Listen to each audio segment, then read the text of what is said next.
আসসালামু আলাইকুম রহমতুল্লাহ। পাকিস্তান খতম আর খতম, জখম আর জখম। এখন নতুন করে বিয়ে বাড়িতে অ্যাকশন শুরু হয়ে গিয়েছে পাকিস্তানের খাইবার পাখতুনখোয়া অঞ্চলের এক বিয়ে বাড়িতে ভয়ঙ্কর বোমা বিস্ফোরণ ঘটেছে।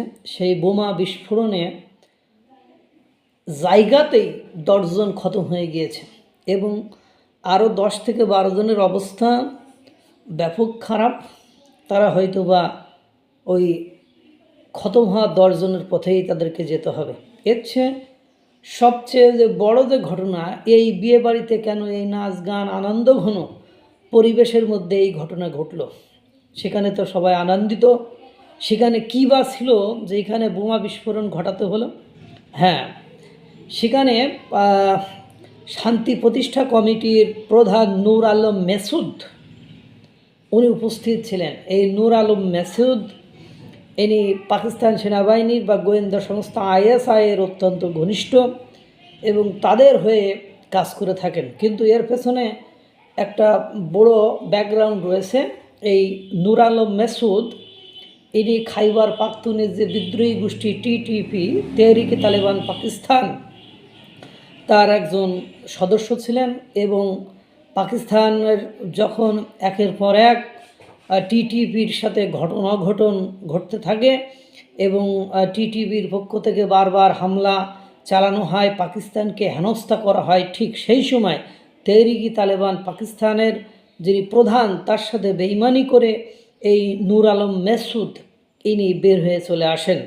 পরবর্তীতে তার সরকারের আসিম মুনিরের বাহিনীর সাথে তার ঘনিষ্ঠতা দেখা যায়, অর্থাৎ আইএসআইয়ের সাথে তার এক প্রকার ঘনিষ্ঠতা দেখা যায় এবং তিনি বিভিন্ন সময় এটা নিয়ে তাদেরকে নিয়ে কাজ করেছেন এবং শান্তি প্রতিষ্ঠার জন্য তিনি শান্তি প্রতিষ্ঠা কমিটি গঠন করেন।